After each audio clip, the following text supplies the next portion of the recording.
Thank you, Rhea. Thank you. What a wonderful message.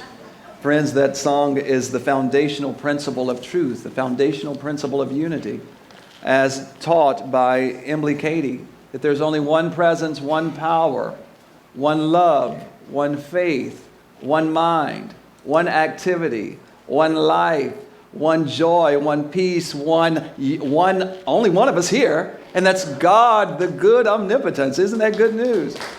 And here at Unity, we understand that this presence and power it's big enough. Will you say big enough? In fact, how about if you do some expression? It's big enough to take on whatever name we need to give it, him or her. It is still God. It is still good. And it's still omniscience, all-knowing. It is omnipresence. It's evenly present everywhere at the same time. As Nanak said it, there is no spot where God is not. Today, we honor a new principle. It's a new power. It's a spiritual power that we all have, as identified by Charles Fillmore, the co-founder of Unity. This month of July, we honor the power of spiritual understanding. And the color that corresponds with this spiritual power is gold. So you'll see shades of gold, or carry something, wear something gold to remind you of the spiritual power that you have. The disciple that corresponds with this spiritual power, we understand that the master teacher, Jesus, had 12 disciples with him. We have 12 disciples within us. And Thomas is one of those disciples. Thomas had a reputation. How many of you recall Thomas's reputation? Well, he was called what? Doubting Thomas. Why? Because Thomas just did not believe. It was at the first appearance of the resurrected Christ. And he heard that there was an appearance, and Thomas said, I will not believe it until I can see it for myself. And in the moment of demonstration, there in the expression 101 with light, pure light, and the Christ says, Thomas, oh, you little faith, put your finger in my hand if you have to, so that you might believe. Thomas is called a doubter, and friends, we all have a doubting Thomas within us. And we're called to spiritualize this Thomas within us so that it will work for us. If you would put your hand here at the front center of your brain, this is your understanding center in the body. And it's very connected to, next month we'll talk about divine will, your Matthew. These two center, when we spiritualize them, when we work with them, they will work for us and with us. Understanding is our ability to make sense of life. It is our ability, the ability of the mind to apprehend and to realize the laws of thought. Understanding, spiritual understanding. There's a difference between intellectual and spiritual understanding. Spiritual understanding allows us to know that God stands under everything. As Catherine Ponder says, it is the substance of the universe. God, infinite wisdom, supreme intelligence. Spiritual understanding is the seventh gate. Listen closely. It is the seventh gate to the kingdom of God, to the kingdom of heaven within. And it must be spiritualized. Intellectual understanding, there's a difference, it's governed by our five senses, the conscious mind. But intellectual understanding will not lead us to spiritual truth alone. And for those of you who study biblical texts, the anthology, the Bible is the core text of Unity. We interpret it metaphysically, spiritually. If you ever read about John the Baptist, you've heard of John the Baptist, of course. It's considered the forerunner. That's the intellectual understanding. It is to prepare the way for spiritual light, for enlightenment, for realization to occur. When spiritual understanding, and there's a difference, intellectual understanding is governed by our five senses, but spiritual understanding, it is intuitive. It comes from deep inside where you just know, you have the sense of knowing without any reason to know outside of yourself. That is spiritual understanding. So today, in light of this spiritual power, we're launching a new series entitled the We Are One series. And I'm so happy that you enjoy series here. And I'm enjoying them more and more. We are one. Let's affirm it. And say it like you really believe it. We are one. Come on. The We Are One series, and it is our intent, my prayer, is that for this series to become a movement. A movement. A movement is a force. And once it gets to moving, you better look out. And if it slips up at your home, on your doorstep, it's going to get a hold of you in just a little while. So we want to start a movement, a We Are One movement. It's a oneness movement that will permeate and influence not only our homes, our relationships, our church, but our community and our world. And why is this important? Because we understand the mental law of attraction. The mental law of attraction says whatever idea we uphold in mind, that idea has drawing, magnetic, attracting power. It is the magnet of the mind. The idea will draw to us corresponding manifestations. If we hold the idea of separation, this group and this one here and that one, that idea of separation will continue to lead us to experiences of separation. Why is this important? You see, outside of us, there's energy outside of us trying to uphold a vision of separation. But it's time for us to uphold the idea of oneness. And in upholding this idea, we will experience oneness here on earth. So we're calling together everyone into unity so that we can help raise the vibrations on earth. Is that okay? Can we do this? We are one thing? All right. Quantum physicists tell us that the entire universe, I might have shared this before, the entire universe emerged from thought, according to quantum physics. The entire universe emerged from thought. If we concentrate our thoughts on injustice, what's going to happen? Come on, what's going to happen? According to the founder of religious science, the author of Science of Mind, if we concentrate our thoughts on injustice, the universe will begin to conspire to bring us experiences of injustice or injustice. If we focus our attention on lack, limitation, on sickness, on disease, what's going to happen? The universe will begin to conspire. It is the law of the universe, that whatever we uphold in mind, it shall express in like kind in our life, world, and affairs. If we focus our thoughts and attention on oneness, on unity, on togetherness, that idea will galvanize the energy of the universe, and the universe will begin to conspire to bring that as part of our manifested experience. Ernest Holmes says this: nature obeys us as we first obey it. And our obedience to it is our acceptance of it. How much can we believe it's possible?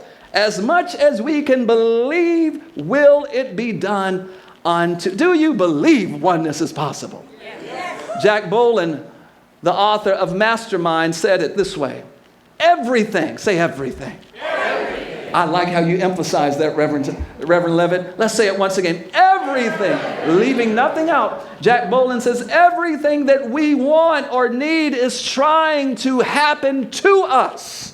And it will happen to us, and began to happen to us and for us the moment we say yes to it. Oh my goodness. You got to say yes to this thing. I'm going to contextualize this now. Everything that you want, everything that you need, everything that you desire is trying to happen to and for you, and it will happen the moment you say yes to it. All we need is a resounding yes up in here today. Yes! There you have it. Friends, it's powerful truth. There's a difference in believing in it and knowing it. You see, belief is the first step of faith that leads us into knowing. To believe that God exists, but then to know that God exists. To know that I am the very expression of the divine. That's proof in and of itself. If you need proof, go look in the mirror. That is your proof that God, that Spirit exists. It's proof that you are one with it. in your expression. That's the only reason that this body becomes animated. That is the only way that this body has life, because the breath of the divine has infused your body, has given the cells and the organs and the ligaments and the muscles and all of these things that make the hair follicles expression. Even if you have no hair, it's okay. We are one. We are one with God. It says the ultimate fate of man, according to Paramahansa Yogananda, our ultimate goal is to find God. Not to find God in the distant by and by, in the sky somewhere. Not to find God in the ocean, but to find God within the self. Many of you might be familiar with Deepak Chopra's book, The Future of God. An intriguing title. He identifies 5 obstacles, according to the Vedic masters, that keep us out of alignment, out of oneness with God. And according to the Sanskrit term for obstacle is poison. So Deepak identifies 5 poisons that keeps us out of alignment, out of oneness with God. The first poison that he identifies, or obstacle, is ignorance. Ignorance. Ignorance as the inability to tell the real from the false, to tell the truth from the illusion. Oh yeah, that could be a task. To tell what is really reality, what is true, and what is untrue. That's ignorance. The second poison that he identifies is egoism. Identifying with me and the individual self. We see in unity and new thought, we walk a fine line, as I've said before. Yeah, we are in the process and in the work of self-actualization. But we go beyond that. We got to reach self-realization. And that is what Yogananda expressed or said as the ultimate state, the ultimate fate of mind, of man. Self-realization. Egoism. It's not just me. There's a greater I that is present. It is the I of God. The third poison, or the third obstacle, is attachment, according to Deepak. Clinging to certain things, objects of desire. Well, we teach here at Unity, as Emily Cady taught, the primary cause of human suffering is forgetfulness. Forgetfulness is the primary cause of our suffering. When we forget who we are as spiritual beings, then she says the secondary cause of human suffering is wrong thinking. When we forget who we are, we think all of the wrong things. Our Buddhist brothers and sisters will say that the primary cause of human suffering is attachment. That when those things that we are so attached to are removed from our experience, from our life, we suffer because our sense of identity and self-value has been placed in those things. Then Deepak says the fourth poison or obstacle to our oneness and alignment with God is aversion, rejecting the things of truth. Well, we will always reject it if we're in a space and we can't tell the difference between reality and truth. Then the fifth is the fear of death. How about that? That the fifth obstacle is the fear of death, that thought of separation, of total separation. Many years ago, a movie came out starring Will Smith, who played, it was a true story, based on a true story, who played Chris Gardner. Many of you might be familiar with the movie.